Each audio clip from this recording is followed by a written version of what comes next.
में 7 रुकनी larger bench की जानिब से की जा रही है। तफसीलात जान लेते हैं तैयब बलोच से। तैयब, अपडेट कीजिए।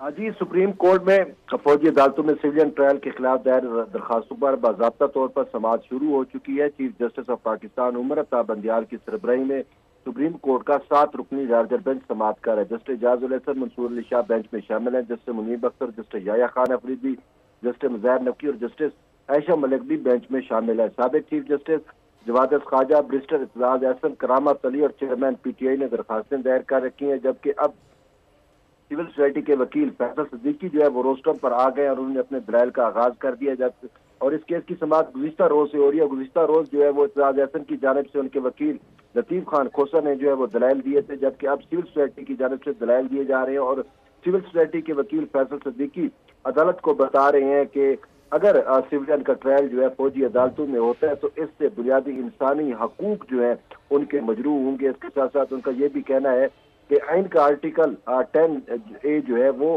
हर शहरी के जो है बुनियादी इंसानी हकूक का तहफ़्फ़ुज़ करता है और साथ ही जमानत देता है कि उसका शफाफ ट्रायल होगा। तो उनका ये कहना है कि अगर सिविलियन का फौजी अदालतों में ट्रायल होता है तो उसमें शफाफ ट्रायल का जो हक है वो बुरी तरह से मुतासर होगा। अदालत इस मामले को बहुत शुक्रिया इन तफसीलात के लिए।